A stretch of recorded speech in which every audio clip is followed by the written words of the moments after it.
Tonight, the World Sikh Organization is demanding the City of Toronto change a rule that prohibits security guards from having beards. Over 100 Sikh security guards have been thrown out of their jobs at sites owned by the City of Toronto.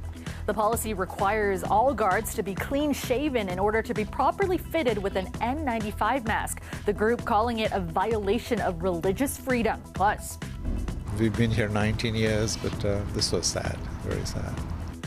One man is dead and another in hospital after an overnight stabbing outside a Mississauga banquet hall. And crazy, you know? No staff is here for helping the people. Some of the machine has a problem. Chaos at Pearson. Despite recent measures to ease delays and lineups, the travel woes at Canada's biggest airport continue. Good evening, I'm Calda Yun. The World Sikh Organization says around 100 security guards have lost work as a result of a City of Toronto rule that says they can't have beards. But the city has pushed back, saying the onus is on the security companies to accommodate the workers. Dale Manukduk has this story. For me, if you ask me to clean shave my beard, it's like peeling off my skin kind of thing. Birkawal Singh Anand says he was recently laid off by ASP Security. Last month, the City of Toronto issued a directive around the use of N95 masks in its shelter system. There are people in our shelter system who may have underlying medical conditions, and so we have an obligation to protect them, but also to protect our workers, or in this case, contractors. Anyone working in close proximity to vulnerable persons in congregate settings has to wear an N95. The policy says that staff, including contractors, must be clean-shaven to fit properly into the mask and ensure its effectiveness. Anand was informed by his employer about the directive. Ultimately, they said that this is something which is not coming from them. This is something coming from the City of Toronto, and you need to follow that. If not, then you will be laid off. So within 2-3 days, I was laid off. The City of Toronto says it abides by all human rights legislation, and all contractors must also abide by the city's human rights and anti-harassment discrimination policy. The World Sikh Organization says the city is just passing the buck. And when these contractors get the accommodation request, they just say, well, we don't have any other work, so we're laying you off. Sorry, out of luck. This is the worst response I've seen from the City of Toronto. But late tonight, the city issued a news release after CBC inquired about the layoffs, stating the city itself has granted 7 accommodation requests to its own employees who have sought religious exemptions in shelter settings, and fully expects such accommodations, if requested by contract employees, to also be granted by contractors to those employees. It goes on to say it's directed contractors to reinstate all employees and will be looking at its legal options up to and including terminating the contracts of any contractors found to be in violation of city policy or human rights legislation. Dale Manukduk, CBC News, Toronto. Peel police are searching for suspects after a man was stabbed to death and another seriously hurt. It happened overnight in a parking lot outside a Mississauga banquet hall in the Hurontario and Highway 401 area. Greg Ross has the details. This video shows police trying to resuscitate a man who had just been stabbed moments before. One male victim was without vital signs absent. Officers attempted CPR, however, were unsuccessful, and he unfortunately succumbed to his injuries. Another man was taken to a hospital, also with stab wounds. The second victim that was taken to a trauma center is now considered to be in non-life-threatening condition. A witness who didn't want to speak on camera told me there was an altercation that started in this nightclub. He said 2 groups were asked to leave, but continued fighting in the parking lot. It was captured on this security footage. He says eventually several of the people fled in cars, while others attempted to help a man who had just been stabbed. This was sad, very sad. This man owns Nirvana Restaurant. He says he's been here for nearly 2 decades. The altercation happened just steps from his front door. There was a group or a party at Roll, restaurant next door. In 19 years, we've never seen anything like this. At this point, police aren't providing any information about victims or potential suspects. Suspect information is unknown at this time. Our Homicide Bureau has taken over the investigation and are continuing to work on those details. We do know that police have spoken to a number of witnesses who saw the altercation, and they've gathered security footage from a number of the businesses here in the plaza. Greg Ross, CBC News, Mississauga. Authorities in the U.S. are trying to piece together what is behind yet another mass shooting. This one happening on one of the country's most celebratory days of the year. A suspect opening fire at a 4th of July parade just outside of Chicago. 6 people are dead and dozens others injured. The suspect on the run for hours. Chris Glover has those details. At first, the gunfire blended with the sound of the marching bands. But confusion quickly turned to panic. Parade goers realizing they needed to run from an active shooter. This boy was one of many to capture the chaos and his fear.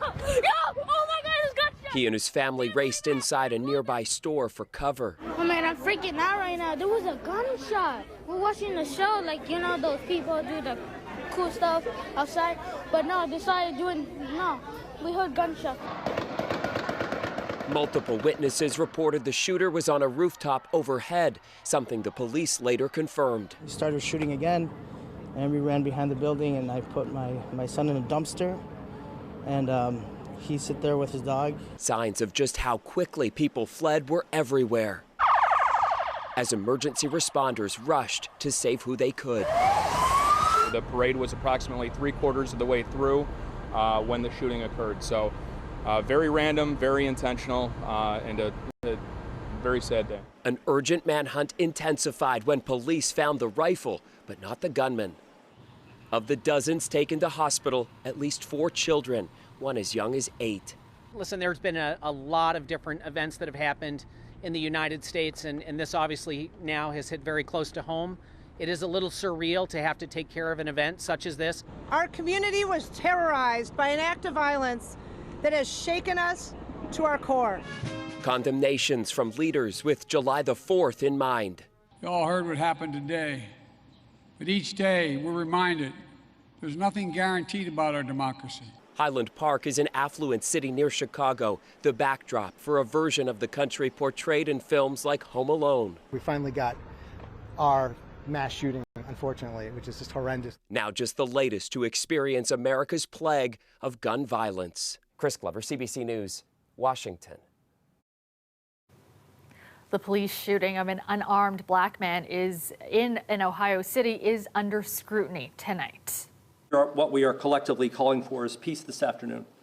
It's the same thing Mr. Walker's family is calling for, and it's the ask of everyone standing here with me in the community. At the time he was shot, more than 90 or 60 or whatever the unbelievable number will be, he was unarmed. 25-year-old Jalen Walker was pulled over by police in Akron for what they say were traffic and equipment violations. Police claim a shot was then fired from inside Walker's vehicle. They say Walker emerged from the still-moving car wearing a ski mask and attempted to flee on foot. They also claim at one point Walker reached for his waist area, turned towards an officer, and made a forward motion with his arm. Walker was then shot dozens of times. Investigators say a handgun was found in Walker's car. There was a march today in Akron to protest his death. Travel woes continue at Pearson Airport. Despite Air Canada's plan to cut flights and other efforts to reduce bottlenecks and ease delays, problems persist. And in the midst of one of the busiest travel seasons of the year, passenger frustration is mounting. Ellie Chiasson has more. The problems at Pearson are mounting, from delayed and canceled flights to lost luggage. 10 days is a lot. That's how long Tandis Reze's father went without his suitcase after returning from Austria. He came home and was like, oh my God, I have all my medications in that luggage. His blood sugar monitor, his heart medication since having open heart surgery, $600 worth. He was so scared that he might die or something. Calls to customer support went unanswered. Meanwhile, he had to pay out of pocket for an emergency supply, which lasted him just long enough. It's awful that we are in Canada and we are dealing with those issues. It's really bad. Bad enough that people are sleeping in the airport because their flight was delayed. We were there in the airport at 2 o'clock in the morning because our flight is 6:55. Daisy Dellen is staying in an airport hotel room with her mom, husband, son, and baby after her Lynx flight home to Calgary was canceled for a reason she hadn't heard before. They told us that it's like the staff needs to sleep also. So there's less staff to do that flight. It was chaos. I told them I need help. I need help. I have my 2 children. I didn't have sleep. They'll finally fly out just before midnight tonight. What does she say to the airlines, airports authority, anyone who will listen? Just put someone in the kiosk and who can help us to book, to answer all our questions because nobody is there. Among the sea of people are folks visiting sick family members, traveling with important medication. And for reasons like these, people are getting fed up. They don't care about the customer. You can see everybody work it over there. Many of machine doesn't work it. Nobody care about 30 hours with 2 kids stay on the airport. According to the travel site FlightAware, yesterday saw 574 delays and 87 flights canceled. Transportation Canada says they continue to meet with the airline, security, and airport authorities to address the bottlenecks. Persistent staffing shortages remain a key issue in what the federal government says is a global problem, which industry experts say could continue into 2023. Ali Chiasson, CBC News, Toronto. Safia Kambalia joins us now from the Weather Network with a first look at the forecast. Safia, so good to see you tonight. You as well. It's been a while. And at least all those frustrated passengers had a beautiful long weekend of sunshine to come home to. Different story for the next 12 hours. Gardeners are saying, yes, finally there's rain in the icon. It won't amount to much, though. Temperatures right now closer to the daytime high. Overnight down to 17. Yes, rain is in the icon, but the showers will be quite light. We're already seeing them all around the GTA, more so a cottage country story, but we're waiting for the big show. These big beefy storms to come over from Wisconsin. They will be your story into the pre-dawn hours for London and Windsor in southwestern Ontario. Watch that come in there, and then also watch how little Toronto proper actually gets. It's really a story for most of the day north and east of the city.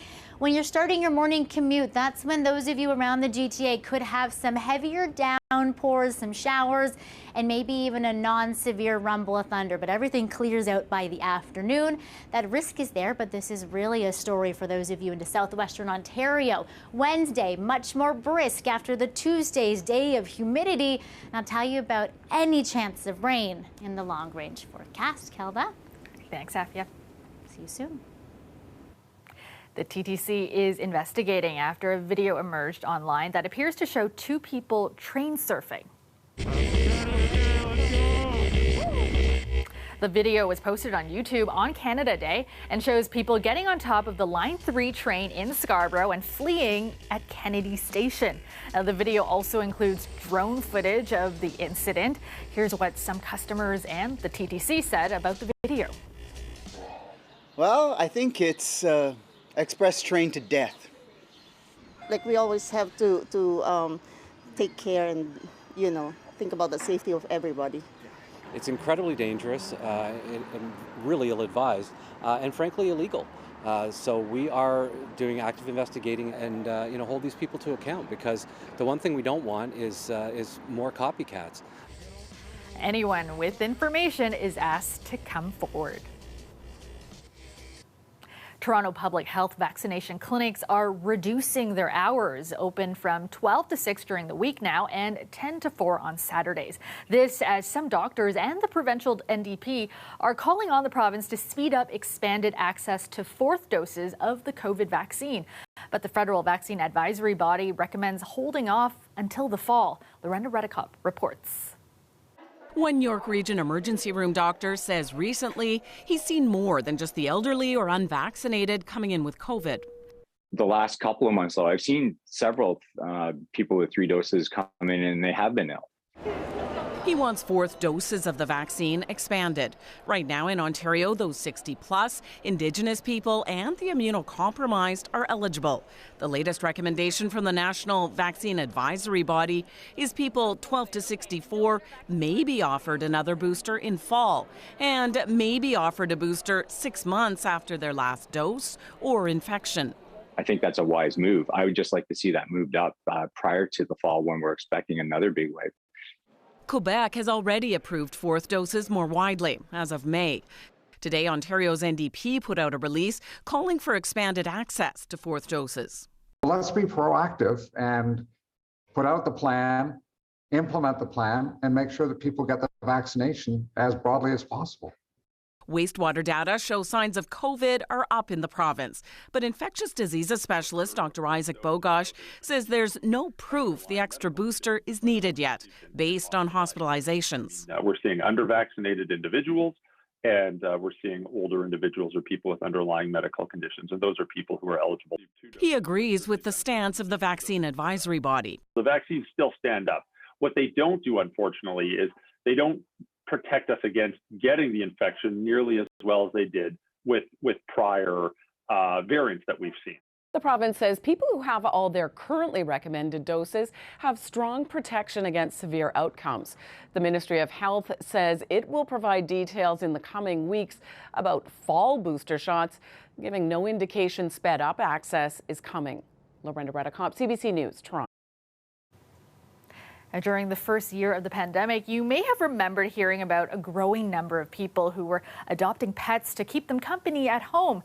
Well, now some of those pets are being given up to city-run animal shelters as their owners return to work and the cost of living soars. Angelina King takes a look. Shelter dog Hugo is excited, ready for his daily walk. Hugo is one of about 40 dogs at Toronto Animal Services in need of a home. Health technician Annika Miedema says the number of people calling to surrender their pet is so long, there's a wait list. It's all day, like every day since our phone lines open, and it's a lot of people who are desperate. 63% more pets were handed over to Toronto Animal Services by their owners this year compared to last. In the first half of last year, 520 pets were surrendered to city-run shelters. That same time frame this year, 845. You caught it. Animal Services Director Esther Attard says that's due to pet owners' lifestyles changing after pandemic lockdowns. People are back at work and can't leave pets at home, or they've lost jobs, moved, or changed careers. Plus, there's the high cost of living. Things are way more expensive, so caring for an animal can be prohibitive for some people now.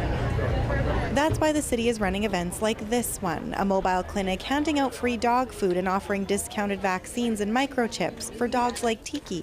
If you're going to get a pet, you have to realize that it's almost like having a child. Affordability is very difficult. It's difficult now. Oh my goodness. This year, Animal Services saw a big jump in pets like rabbits and rodents being surrendered, thanks to a few incidents where breeding got out of control, which often happens by mistake, including a home with more than 80 rabbits and another with 200 rats. Never in my 20 plus years of doing this has it ever been like this. Haviva Porter runs Rabbit Rescue in Southern Ontario and says in the last 10 months, pet owners have reached out to her organization wanting to surrender a total of 1,000 rabbits. I have shelters every single day begging for assistance. And the last few days, it's been shelters that we've never worked with before, that I've never heard of because they're so far away. But they are at a breaking point. Like, it's urgent. To help with the problem, the city is looking at limiting the number of certain animals each household can have. An example would be up to 4 guinea pigs and 4 rabbits. There's already a bylaw in place when it comes to cats and dogs. Each home can only have up to 6 cats and 3 dogs. Angelina King, CBC News, Toronto. The city kicking off Camp TO today, and for the first time in 2 years, there will be very few restrictions. Much of those restrictions have now been stood down while the situation is under control. So we have the ability to run larger camps for larger audiences, deliver a higher level service. Camps run through July and August, and the city says it's not too late to register. All right, let's go back to Safia Kambalia from the Weather Network. And Safia, we will be seeing rain in some areas in the GTA, though won't amount to much? Nope, very hit or miss around the GTA where we really need it, right? If your lawn looks like mine, it is dry and crispy and the sprinklers have been really overworked. We'll talk about the fire danger rating in a minute because it is super high. Tuesday, though, one and done day of humidity, feeling like 43 in the southwest, like 34 downtown. It is coupled, yes, with maybe a bit of rain and some non-severe thunderstorm risks for everybody. Doesn't mean you're going to see a storm. The icon is there, but it's not a washout of a day. Those of you in the southwest, though, it's a story of pre-dawn, early morning, severe, potentially storms. Quite the light show potentially as well from Mother Nature right around the time your alarm is due to go off. And for everybody else, you could have some showers during the morning commute. But how much rain are we in store for over the next couple days? Not much. If you're in the GTA or around the Golden Horseshoe, everybody else is getting a little bit, though. And how much rain have we had over the past little while? You are right if you think it's been very dry. Only about 7 millimeters recorded at Toronto Pearson in the past 3 weeks. That's barely anything since June the 12th. Wednesday, though, after that cold front comes through, much drier, fresher, brisk air mass in place, and that takes you through really the remainder of this 7-day forecast.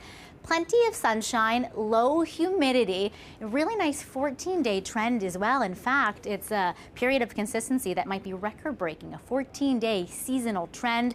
We will watch, though, the growing fire danger rating is already high and extreme in many places, Kelda. Yeah. Very, very dry and crispy. We'll also watch the exacerbated risk of grass fires as well when it comes to this high fire danger rating. But enjoy the sunshine, everyone, for the next couple days. Thanks so much, Safia. Finally tonight, it's the 4th of July, and that means one of the world's greatest and maybe the most disgusting, depending on who you ask, spectacles is back. The Nathan's hot dog eating competition.